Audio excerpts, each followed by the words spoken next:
할렐루야. 오늘 고난주간 우리 가상천안에 관한 말씀을 나누고 있는데요, 오늘은 7번째 말씀 함께 나누도록 하겠습니다. 우리 함께 누가복음 23장 44절에서 49절까지의 말씀 보시겠습니다. 누가복음 23장 44절에서 49절까지의 말씀 우리 함께 한 목소리로 같이 봉독하겠습니다. 때가 제6시쯤 되어 해가 빛을 잃고 온 땅에 어둠이 임하여 제9시까지 계속하며 성소의 휘장이 한가운데가 찢어지더라. 예수께서 큰 소리로 불러 이르시되 아버지, 내 영혼을 아버지의 손에 부탁하나이다 하고 이 말씀을 하신 후 숨지시니라. 백부장이 그 된 일을 보고 하나님께 영광을 돌려 이르되 이 사람은 정녕 의인이었도다 하고, 이를 구경하러 모인 무리도 그 된 일을 보고 다 가슴을 치며 돌아가고, 예수를 아는 자들과 갈릴리로부터 따라온 자들도 다 멀리 서서 이 일을 보니라. 아멘. 조명을 위한 기도를 드리겠습니다. 하나님, 오늘도 우리에게 말씀을 주시옵소서. 주의 말씀이 우리 가운데 증거되어질 때 주여 말씀하시옵소서, 종이 듣겠나이다 라고 하는 사무엘의 고백처럼 우리도 그렇게 주님 앞에 고백하며 세워지는 귀한 시간 되게 하시고, 우리 가운데 말씀하시는 주의 음성 앞에 반응하고 또 주의 말씀을 허락하신 삶 가운데 살아낼 수 있는 우리 되게 도와주옵소서. 성령께서 이 말씀 잘 깨닫게 하시고 또 깨달은 것만큼 살아내는 놀라운 역사 우리 모두 가운데 있도록 인도하여 주옵소서. 거룩하신 예수님의 이름으로 기도하옵나이다. 아멘. 오늘 누가복음 23장 44절에서 49절까지의 말씀을 가지고 아버지가 내 영혼을 부탁하나이다 라고 하는 제목으로 오늘 말씀을 나누도록 하겠습니다. 예수님의 십자가의 죽으심은 신자들의 삶 가운데 놀라운 양면성을 갖게 하는 사건입니다. 여기 이 양면성이라고 하는 말은 예수님의 십자가의 죽으심이 신자들에게는 한편으로서는 아픔이지만 그러나 동시에 또 한편으로는 그것이 축복이기 때문입니다. 하나님의 마음을 아는 사람들은 예수님께서 우리의 죄를 대속하시기 위하여 십자가에 죽으신 것이 나를 구원하시기 위한 대속제물이기에 사실 어떤 면에서 송구스럽기도 하고 죄송하기도 하고 또 마음에 아픔을 갖기도 합니다. 그러나 동시에 예수님의 십자가의 죽으심이 없었다면 오늘 우리의 영혼과 육체가 구원을 받을 수 없었기에 그분의 죽으심을 신자들은 동시에 또한 감사하고 기뻐합니다. 이것이 신자가 가진 신앙의 양면성입니다. 오늘 저와 여러분이 봉독한 말씀은 예수님께서 십자가상에서 마지막으로 남기신 7번째 말씀인데요, 그런데 예수님께서 최종적으로 십자가에서 운명하실 때 사람들을 놀라게 했던 몇 가지 사건들이 일어난 것을 우리가 성경을 통하여 확인할 수 있습니다. 우리가 그 내용을 3가지로 정리할 수 있는데요, 첫 번째로 예수님께서 십자가에서 운명하실 때 나타난 특별한 사건은 해가 빛을 잃고 어둠이 온 땅을 덮는 사건이었습니다. 오늘 우리가 봉독한 말씀 누가복음 23장 44절에 성경은 이 사건을 자세하게 우리 가운데 설명하고 있는데요, 누가복음 23장 44절 말씀을 다시 한번 읽어보실까요? 같이 한번 읽겠습니다. 때가 제6시쯤 되어 해가 빛을 잃고 온 땅에 어둠이 임하여 제9시까지 계속하며. 여러분, 여기 제6시라는 이 시간은 우리의 시간으로는 낮 12시를 의미합니다. 그리고 제9시는 오후 3시를 말하는데요, 그러니까 이 어둠은 적어도 3시간 동안 지속이 된 겁니다. 그렇다면 여러분, 왜 예수님이 십자가에서 운명하실 때 하나님은 태양의 빛을 잃는 칠흑 같은 어두움으로 이 땅을 덮으셨을까요? 여러분, 이 해가 빛을 잃고 어둠이 온 땅을 덮는 사건에 대한 해석은 크게 2가지로 상반된 해석을 가지고 있는데요, 하나는 이것이 하나님 아버지의 아픔을 의미한다라고 하는 거예요. 아픔을. 인간을 위하여 아들을 내어 주셔야 했던 하나님 아버지의 눈물과 아픔을 해가 빛을 잃는 모습으로 우리에게 알려주고 계시다라고 하는 겁니다. 그리고 또한 반면에 이 사건은 예수님을 십자가에 못 박은 자들에 대한 하나님의 징계의 선과 더불어 인간이 어떤 상태와 어떤 운명에 처해져 있는가를 깨닫게 하시는 사건이라고 해석하시는 분들도 있습니다. 여러분, 예수께서 십자가를 지실 때 우리가 기억하시듯이 예수님은 십자가에 죽으실 만한 그런 죄를 가지고 계신 분이 아니었습니다. 그리고 이것을 이스라엘의 지도자이든 혹은 로마의 지도자이든 그들 모두 알고 있었습니다. 그런데 그럼에도 불구하고 이스라엘의 유대인의 대제사장들은 한 사람이 죽는 것이 만인을 위하여 유익하다면 그 한 사람의 잘못이 없다 하더라도 죽일 수 있다라고 하는 생각을 가지고 있었고, 또 빌라도 역시 정치적 목적으로 예수님을 내어주면서 그냥 손을 씻으면 돼라고 하는 생각을 가지고 있었습니다. 그러나 이러한 그들의 죄악은 그렇게 해결될 것이 아닙니다. 그래서 이 어둠은 그들의 죄에 대한 하나의 상징적 표현이라고 하는 거예요. 여러분, 타락한 인간에게 나타난 본성 가운데 하나가 어둠 가운데 거하고 어둠을 즐긴다라고 하는 겁니다. 그런데 더 놀라운 사실은 인간은 죄를 죄로 여기지 않을 뿐더러 놀랍게도 인간은 어둠을 벗어나는 것을 두려워합니다. 어둠 가운데 거하면서도 어둠을 벗어나는 것이 두렵기 때문에 여전히 죄의 어둠 가운데 거하는 것이 인간의 속성이라는 거예요. 여러분, 이것이 이해가 되십니까? 인간은 어둠을 벗어나는 것 자체를 두려워합니다. 여러분, 우리가 지난번 몇 주 전에서 우리 사회를 떠들썩하게 했던 N번방 또는 혹은 박사방 그 사건이 터졌을 때, 제가 지금 정확히 기억나진 않지만 어떤 분이 이렇게 쓴 글을 제가 하나 읽었어요. 그래서 제가 그걸 읽으면서 참 동감을 했습니다. 뭐냐면 그분이 이런 얘기를 해요. 사람들이 그들을 보고 저들은 인간이 아니라고, 저들은 악마라고 막 이야기하는데 그렇게 말하지 말라는 거예요. 왜냐하면 그들을 그렇게 치부해서 나는 아닌 것처럼, 또는 그들이 특별히 악한 인간처럼 도외시함으로 말미암아 비껴가지 말라는 거예요. 그들은 악마가 아니라 인간이라는 겁니다. 인간이 그런 존재들이라는 거예요. 여러분, 이 의미를 이해하시겠습니까? 한나 아렌트라고 하는 유대인 사상가가 있어요. 그분이 쓴 책 가운데 예루살렘의 아이히만이라고 하는 책이 있습니다. 그래서 저자가 그런 얘기를 해요.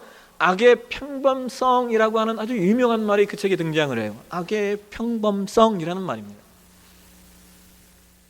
악이 특별한 것 같은데 그렇지 않다는 거예요. 악은 평범하다라고 하는 겁니다. 여러분, 히틀러가 유대인을 600만 명을 죽였는데 그 히틀러의 명을 받아서 유대인을 죽이는데 선봉을 섰던 사람이 아이히만이라고 하는 사람인데, 근데 이 사람이 우리가 생각하는 그런 악마가 아니라는 거예요. 여러분, 아이히만은요 정말 좋은 남편이었대요. 그리고 그 자녀들에게 정말 좋은 아빠였다라고 하는 거예요. 그런데 그가 유대인 600만 명을 죽이는데 선봉에 서고 일조를 합니다.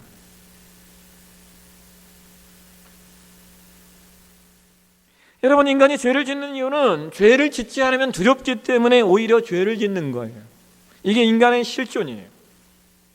인간이 어둠에 거하는 이유는 어둠이 두렵기 때문에 어둠을 떠날 수 없어 어둠에 거하는 거예요. 이것이 인간의 현존입니다. 얼마나 많은 사람들이 죄의 어둠에 빠져 또 다른 죄를 저지르고 있는지요. 하나의 죄에서 벗어나는 길은 또 다른 죄를 지어야만 하는 것이 죄에 빠진 인생들의 결과입니다. 그래서 하나님은 예수님의 죽음 앞에 세상을 온통 어두움에 몰아넣으시면서 인간의 상태와 인간의 위치와 인간의 현존을 정확하게 보여주고 계신 겁니다. 타락한 인간에게는 어둠밖에 없다는 거예요. 두 번째로 예수님께서 십자가에 운명하실 때 나타난 특별한 사건은 성소의 휘장 한가운데가 찢어지는 사건이었어요.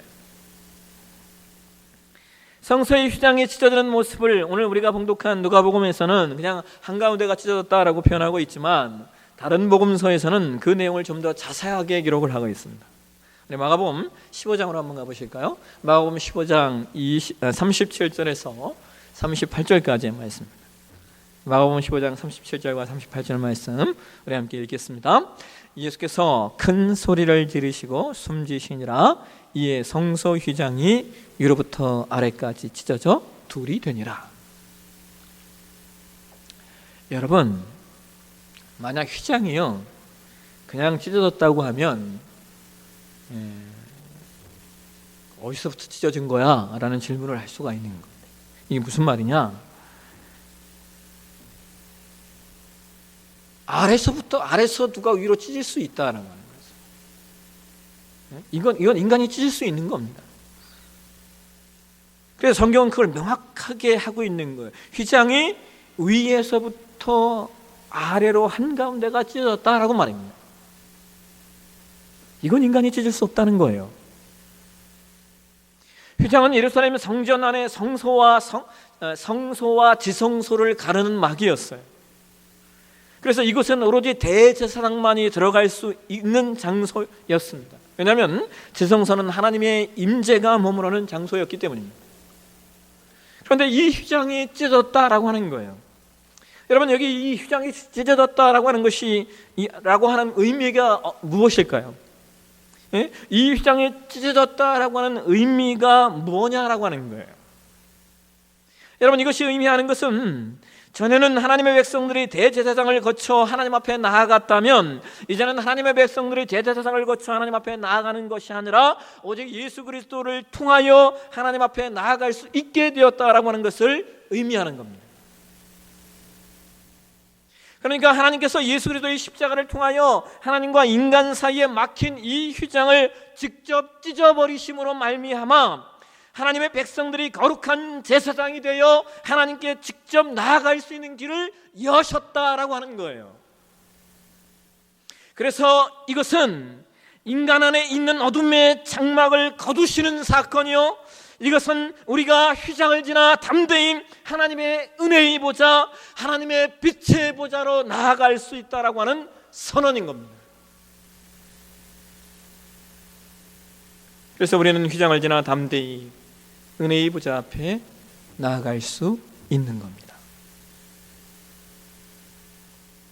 그 다음 세 번째, 예수께서 십자가에 운명하실 때 일어난 특별한 사건은 땅이 진동하고 바위가 터지고 무덤이 열리며 자던 성도들의 몸이 무덤을 박차고 나오는 사건이었어요. 만약에 마태복음 27장 말씀을 보실까요? 마태복음 27장 51절과 52절 말씀 같이 한번 읽겠습니다. 이에 성소 휘장이 위로부터 아래까지 찢어져 둘이 되고 땅이 진동하며 바위가 터지고 무덤들이 열리며 자던 성도의 몸이 많이 일어나되. 여러분, 이 사건이 우리에게 보여주는 것이 무엇일까요? 이 사건은 두 가지 예표를 가지고 있는데요, 하나는 예수 그리스도의 부활의 예표입니다. 예수님께서 운명하실 때 죽은 성도들이 무덤에서 일어나는 것은 그의 죽음이 단순히 자연적 죽음이 아니라는 사실을 우리에게 알려주고 있는 거예요. 곧 죽음을 정복하고 우리들에게 부활의 길을 열어놓은 것에 대한 예표라는 겁니다. 이것의 또 하나의 예표는, 이것은 예수님의 재림에 대한 예표라는 거예요. 예수님께서 재림하실 때 자던 자들이 무덤에서 먼저 일어나 주의 재림을 맞이하게 될 것을 우리에게 먼저 알려주고 있는 말씀입니다. 그러므로 예수님의 재림은 이미 예수님께서 운명하실 때 사람들이 눈으로 볼 수 있는 내용으로 우리에게 증명해 주고 계셨고 알려주신 내용입니다.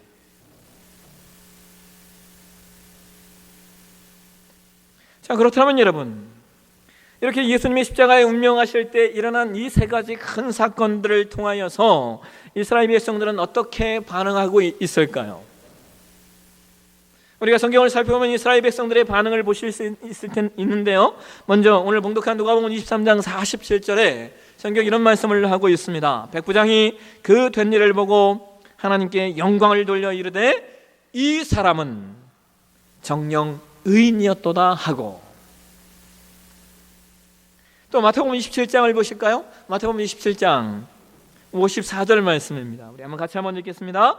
백부장과 및 함께 예수를 지키던 자들이 지진과 그 일어난 일들을 보고 심히 두려워하여 이르되 이는 진실로 하나님의 아들이었도다 하더라. 여러분, 우리는 이 말씀들 속에서 예수님께서 운명하실 때 그 곁에서 그 사건을 보고 그 사건을 경험한 사람들의 반응에 우리는 귀를 기울여야 됩니다. 그 사건을 직접 목도하고 그 사건에 직접 참여했던 사람들이 예수님은 정녕 의인이요 진실로 그는 하나님의 아들이었다라고 고백하고 있는 겁니다. 그리고 예수님은 그렇게 운명하시면서 마지막 말씀을 우리에게 남겨주고 계신데요, 그것이 누가복음 23장 46절의 말씀입니다. 예수께서는 마지막으로 이 말씀을 우리 가운데 남겨주고 계십니다. 누가복음 23장 46절 말씀 우리 함께 같이 한번 보실까요? 같이 읽겠습니다.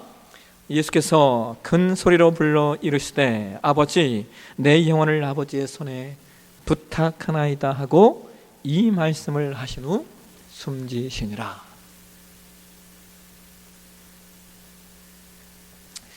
여러분, 우리는 고난주간 동안 가상천안의 말씀을 하나하나 살펴보았습니다. 예수님께서 마지막에 십자가에 달리셔서 마지막 운명하시기 바로 직전에 남기신 말씀은 내 영혼을,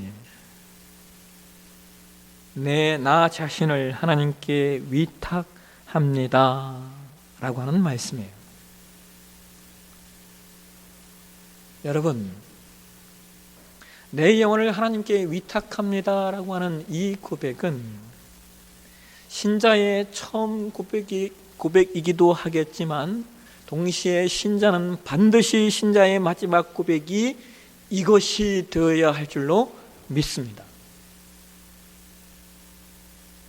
신자 역시 오늘 사는 우리 모두의 고백이 이 땅에서의 삶이 끝이 날 때 우리의 고백도 바로 이 고백이 되어야 한다라고 하는 거예요. 여러분, 시편 90편에서 모세가 인생에 대해서 이런 말씀을 하고 있죠.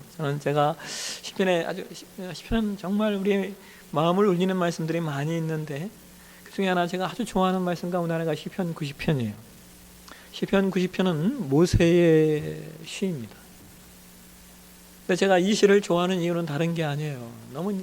모세가 너무 기가 막히게 인생을 표현하고 있어요. 시편 90편 3절 이하에 모세가 이런 얘기를 합니다. 주께서 사람을 티끌로 돌아가게 하시고 말씀하시기를 너의 인생들은 돌아가라 하셨사오니 주의 목전에는 천년이 지나간 어제 같으며 밤의 한순간 같을 뿐이니이다. 주께서 그들을 홍수처럼 쓸어 가시나이다. 그들은 잠깐 자는 것 같으며 아침에 돋는 풀 같으니이다.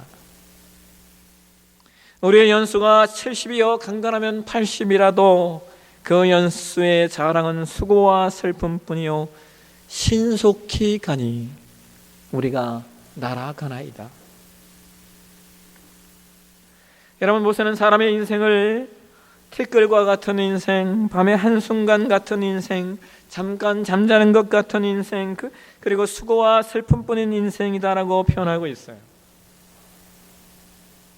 그리고 저와 여러분이 기억하는 솔로몬 왕은 인간의 인생을 이렇게 표현합니다. 허무라고 말입니다. 헛되고 헛되고 헛되니 또 헛되도다. 그런데 여러분, 이러한 것이 인간의 인생이라 할지라도 하나님께 올려드려진 인생,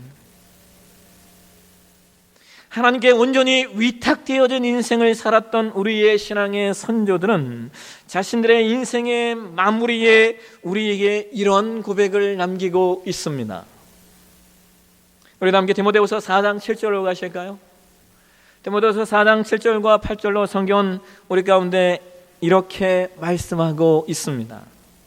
같이 한번 읽겠습니다. 나는 선한 싸움을 싸우고 나의 달려갈 길을 마치고 믿음을 지켰으니 이제 후로는 나를 위하여 의의 면류관이 예비되었으므로 주 곧 의로우신 재판장이 그날에 내게 주실 것이며 내게만 아니라 주의 나타나심을 사모하는 모든 자에게도니라. 여러분, 사도 바울은 자신의 인생을 주님께서 주시는 의의 면류관을 받을 인생이다라고 고백하고 있습니다. 여러분, 더불어서 히브리서 기자는 모세의 인생을 이렇게도 표현하고 있습니다. 히브리서 11장으로 가실까요? 히브리서 11장 24절에서 26절을 통하여 성경은 모세의 인생을 이렇게 표현하고 있습니다. 같이 한번 읽겠습니다. 믿음으로 모세는 장성하여 바로의 공주의 아들이라 칭함받기를 거절하고 도리어 하나님의 백성과 함께 고난받기를 잠시 죄악의 낙슬 누리는 것보다 더 좋아하고 그리스도를 위하여 받는 수모를 애굽의 모든 보화보다 더 큰 재물로 여겼으니 이는 상 주심을 바라봄이라. 여러분, 오늘 우리가 살아내야 될 신자의 삶이 무엇인가? 저는 그것이 하나님께 의의 면류관을 받고 하나님께 상 받는 인생이라고 믿습니다. 그런데 우리가 하나님께 의의 면류관을 받고 하나님께 상 받는 인생이 되기 위하여 해야 할 일이 있다면 그것은 우리의 삶을, 우리의 인생의 전폭을 하나님께 위탁하는 삶이 될 때, 전적으로 하나님께 내어드리는 삶이 될 때 우리의 삶이 의의 면류관을 받고 우리의 삶이 하나님께 상받는 인생이 될 줄로 믿습니다. 여러분, 오늘 하나님이신 예수님도 자신의 모든 운명을 하나님께 위탁하고 계셔요. 하물며 오늘날 내일을 알 수 없는 정말 염려와 근심뿐인 인생의 한 경점을 사는 우리의 인생은 과연 어떠해야 하겠습니까? 여러분, 이제 우리는 고난주간을 지나면 부활의 영광을 보게 될 것입니다. 부활의 영광을 보기 위하여 하나님께서 우리의 삶을 온전히 인도하시는 인생이 되기 위하여 하나님께서 우리를 기억하시고 우리에게 상 주시는 삶이 되도록 하기 위하여 오늘 우리에게 허락하신 삶, 우리에게 허락하신 이 시간, 우리 삶의 모든 것들을 하나님 앞에 온전히 위탁하는, 온전히 내어드리는 저와 여러분의 삶, 그런 신앙의 여정 되시길 주의 이름으로 축원합니다. 기도하겠습니다.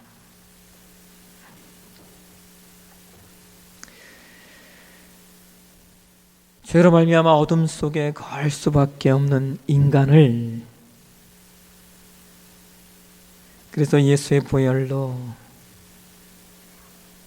죄사함 받게 하셔서 감사합니다. 그리스도의 은혜로 우리가 어둠을 벗어날 수 있고 어둠을 두려워하지 않는 그런 존재가 되었으니 하나님 감사합니다. 우리에게 허락되어진 삶, 온전히 하나님께 우리 인생 모든 여정을 위탁하길 소망합니다. 그래서 우리의 삶이 면류관을 받는 인생, 의의 면류관을 쓰는 인생, 그리고 하늘의 상을 받는 그런 인생 되게 도와주옵소서. 한 주간 가상칠언의 말씀을 마음 깊이 새겨서 날마다 십자가 앞에 나아가고 십자가를 통하여 부활의 영광을 보는 우리 되게 하여 주옵소서. 이 모든 말씀을 거룩하신 예수님의 이름으로 기도하옵나이다. 아멘.